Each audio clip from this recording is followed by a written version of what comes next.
On September 2nd of 1901, Vice President Theodore Roosevelt would give a speech at the Minnesota State Fair. During this speech, Roosevelt would coin a very famous phrase that would go down in diplomatic history. On this day, it is recorded that Roosevelt said, "Speak softly and carry a big stick," which was in reference to his stance on foreign policy. From this slogan, the ideology of big stick diplomacy was created. Basically, the idea is to negotiate peacefully with other countries while simultaneously threatening them with a big stick, aka the military, to reach an agreement. There are countless examples of this form of action in history, but in regards to Roosevelt, he successfully used this policy to stop the anthracite coal strike, the Venezuelan affair of 1902, and used it to push the construction of what would become the Panama Canal. When Roosevelt was asked how he would describe his policy, he claimed it was the exercise of intelligent forethought and of decisive action sufficiently far in advance of any likely crisis. What do you think of big stick diplomacy? Let us know in the comments down below.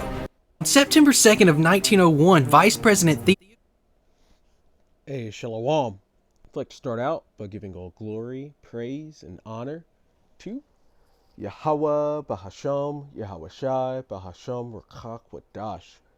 Double honors to the elders and apostles of the Great Millstone, and Shalom to the elect of Israel.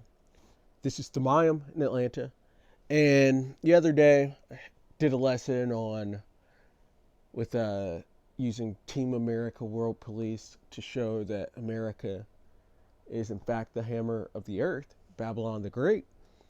And I wanted to hit it from a different angle today, still trying to prove that America is Babylon the Great. And so we're going to go through some historic history and through some politics of Teddy Roosevelt. He's the one who said, "Speak softly and carry a big stick." We're going to relate this to being the hammer of the earth as well.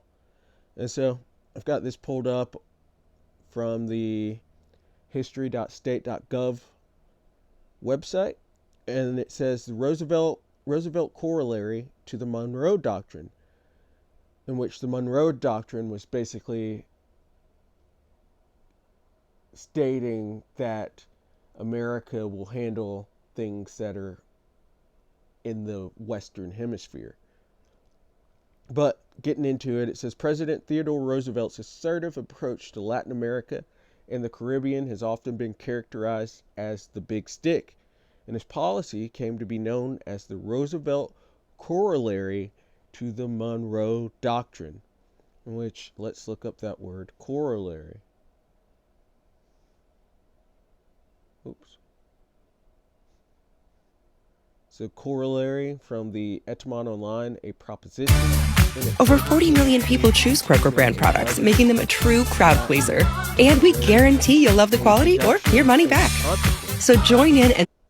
So this is the Roosevelt corollary is the consequence of not following the Monroe Doctrine, in which we'll read a little more about that. It says, although the Monroe Doctrine of 1823 was essentially passive, it asks that Europeans not increase their influence or recolonize any part of the Western Hemisphere. And so through this, America was seen as isolationist and kept to the Western Hemisphere and kept out of the way of the Europeans that were colonizing, but also asked that the Europeans not colonize the Western Hemisphere. And they were seen as isolationists before Teddy Roosevelt. But it says by the 20th century, a more confident United States was willing to take on the role of regional policemen. And we just went into Team America World Police and being the hammer of the earth. And so we're seeing where this originated. In the early 1900s, Roosevelt grew concerned that a crisis between Venezuela and its creditors would spark an invasion of that nation by European powers. The Roosevelt corollary, the consequences of that, if that were to happen, of December 1904, stated that the United States would intervene as a last resort to ensure that other nations in the Western Hemisphere fulfilled their obligations to international creditors, so to Europeans. He's trying to say he's going to make sure that the that South America, Central America, these, I guess they weren't considered colonies. They might have been, but he's going to make sure that they pay what's owed to their European creditors. And it says, and did not violate the right of the United States or invite foreign aggression to the detriment of the entire body of American nations. As the corollary worked out in practice, the United States increasingly used military force to restore internal stability to nations in the region. And I make that sound so nice, but none of what the U.S. has done has been nice. It's always something behind it, and usually it's stealing resources. It says Roosevelt declared that the United States might exercise international police power, Team America, World Police, in flagrant cases of such wrongdoing or impotence. Over the long term, the corollary had little to do with relations between the Western Hemisphere and Europe, but it did serve as justification for the U.S. intervention in Cuba, Nicaragua, Haiti, and the Dominican Republic. So we see that there. Speak softly and carry a big stick. The speaking softly is through their policy, and the big stick is through their big, giant military. And the ultimate big stick are the nukes. But this is Daniel 8 and verse 25. And through his policy, which first it was an isolationist policy with the U.S., and then it became this Roosevelt corollary, or the speak softly, carry a big stick, policing the Western Hemisphere, and this is spread out throughout the earth, throughout the world, as the international bankers, or the elite, began to use America as the hammer of the earth, to use America as its military force to go in and destabilize nations and then set up puppet leaders and steal resources. It became the world police from that spot there in the 1900s with Teddy Roosevelt and this Roosevelt corollary. Speak softly, carry a big stick. Did this first through their policy, which started with the Monroe Doctrine and ended up at the Roosevelt corollary, and now it's spread out to world policing, because America really believes it's morally upright and has the privilege of carrying or upholding morals around the world when they completely lack morals and shouldn't have anything to do with morals. But Daniel 8 and 25, and through his policy, and to preface this is talking about Antiochus Epiphanes during the Hellenization period of the Israelites, and he enacted his policies, but the scriptures are manifold, and so we're going to relate it to another Edomite rulership, in which Teddy Roosevelt is not white, he is an Edomite. He's a son of Esau, and this has been their primary place to carry out their policies and their military actions right here in Babylon the Great, America. It's in the scriptures. It's just not called America. But it says, and through his policy also he shall cause craft to prosper in his hand. They were able to get rich through the policing of the Western Hemisphere, and rich through the policing of the world, through their underhand dealings.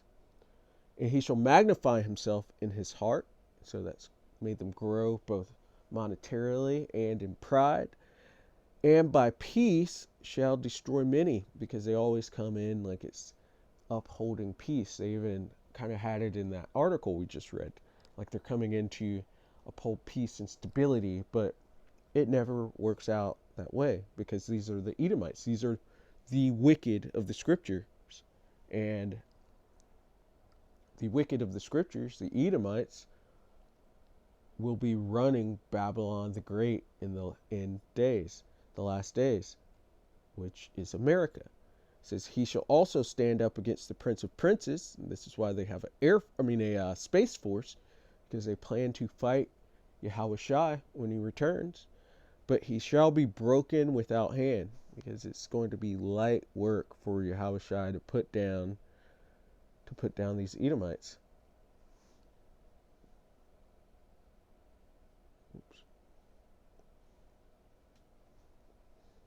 Jeremiah 50 and 23, because we got to hit it again.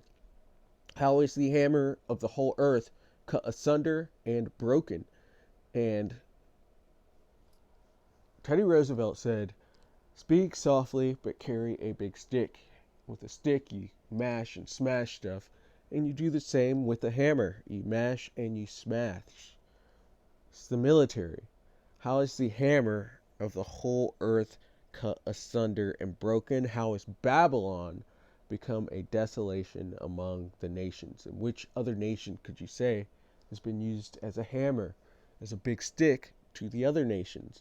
Or who else's military is so mighty as the United States of America, in which the other nations are currently catching up and they're gaining in nuclear weapons, nuclear force, but America has been the king of the hill. And we just saw the beginnings of that military becoming great. And I was talking about the isolationist policy of before, but the international bankers got in and they were able to use America as their military wing to put down all of the earth, to carry out their wicked plans and their theft through America. So we have to go here to Revelation 17, because Babylon is also called, or America is also called, the whore that rides the beast, which is Mystery Babylon. But Revelation 17 and 1, and there came one of the 7 angels which had 7 vials, and talked with me, saying unto me, come hither, I will show unto thee the judgment of the great whore that sitteth upon many waters. This whore is America, and look up the amount of bases that America has throughout the earth.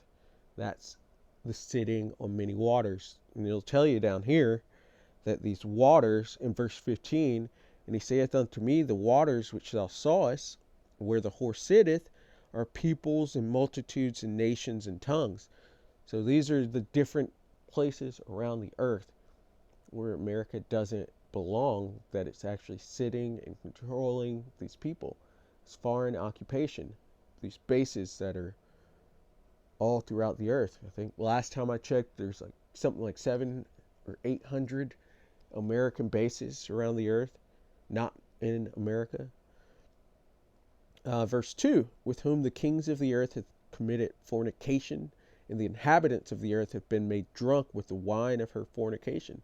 Because everyone looks at America as morally upright and something to follow, this place, the Golden City, and they all want to be Americanized, just like Hellenization in the ancient world, or Westernized, but it ain't it. They're all going to fall with it if they don't wake up, if they're Israelites and of the elect, first and foremost. But it says, so he carried me away in the spirit into the wilderness, and I saw a woman sit upon a scarlet colored beast, full of names of blasphemy, having 7 heads and 10 horns. And this is Esau's power structure. It's NATO and the EU. And America sits and controls it.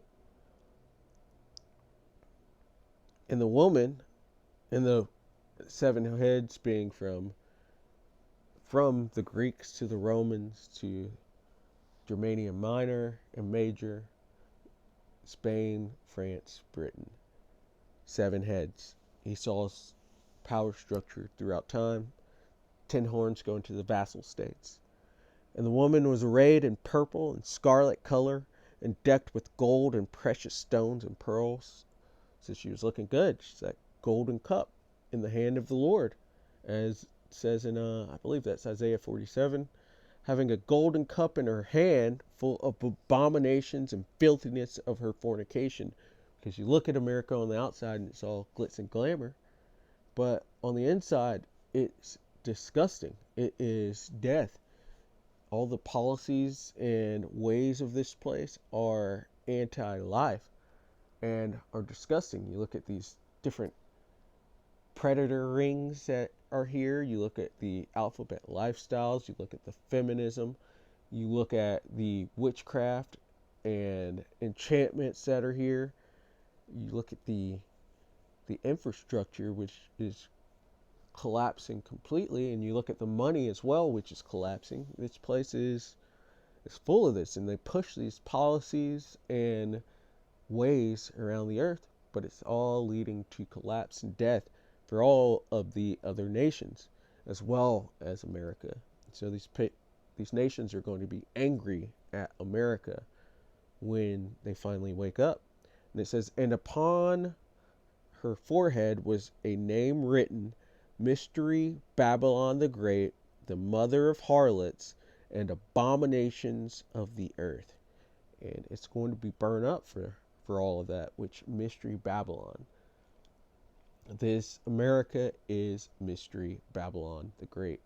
It goes by other names, but at the time, this was a mystery kingdom because America in the Western Hemisphere, the fourth part of the earth, had not been discovered yet at the times of these writings, or at least come up into big play, because we do know that our forefathers came to the Americas to get peacocks and gold and various things from the Americas, and we do know the Northern Kingdom came here after their Assyrian captivity. Lets you know that in 2nd Esdras 13. But it wasn't known to be a world player at the time, or even called America. And so it was described as this mystery kingdom, which Babylon was the great kingdom of the ancient world. And so America is being described as this great kingdom in the present. Mystery Babylon, America. Goes by other names as well, like Assyria, Nineveh, Egypt, Sodom, so on and so forth. But it's the mother of harlots and abominations of the earth. And with harlots, with whores, you burn them. And that's what eventually will happen to America. It's going to be burnt with fire. Which, we'll read it, verse 16. And the 10 horns which thou sawest upon the beast, the 10 horns going into NATO, EU, the vassal states of this newly formed Roman Empire, which is, there's a lot of names that this place is called, but, as far as the empire goes, there's a lot of different names, but there's also a lot of different names for America. But the 10 horns, NATO, and the EU, this makes up the beast. And those are the vassal states of it. And the 10 horns which thou sawest upon the beast, these shall hate the whore, and shall make her desolate and naked, the whore being America, and shall eat her flesh and burn her with fire. That is when America gets struck with nukes, and it's going to be burnt up. Then let's skip down to 18, and it says, and the woman which thou sawest is the great city which reigneth over the kings of the earth. This is Babylon the Great.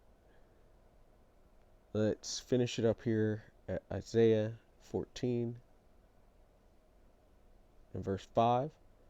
And it says, the Lord Yahweh Ba'ashem Yahweh Shai hath broken the staff of the wicked being the Edomites, and they rule Babylon the Great. They rule the beast, their power structure. And the Edomites are so-called white people, including those small hatters, first and foremost. Those are the wicked of the scriptures, the Edomites. And to preface this, in Isaiah 14, it's speaking of the king of Babylon. And so, in modern times, it's speaking of the elite that run Babylon. The Lord hath broken the staff of the wicked and the scepter of the rulers. So it's taken their power away. He who smote the people in wrath, with that big stick, with his military, the hammer of the earth, with a continual stroke, so he never let up. He that ruled the nations in anger and is persecuted, and none hindereth. No one's holding him back. No one's can hold the Lord back from the judgment that is coming. It says the whole earth is at rest and is quiet. They break forth into singing.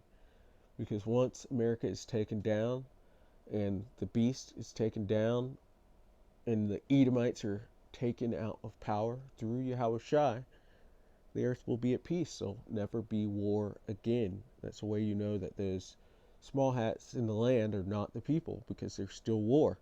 And when the Israelites return, when Yahushua returns, which the Israelites don't return until Yahushua returns, there will be peace on earth. And that's what we are looking forward to. And this devil being taken out of rulership.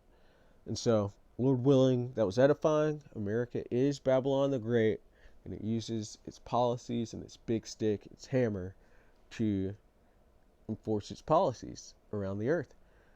But Lord willing, that was edifying. I'd like to give all glory, praise, and honor to Yahweh, Bahasham, Yahushai, Bahasham, Rakak, Wadash. Double honors to the elders and apostles of the great millstone. Shalom to the elect of Israel. Shalom.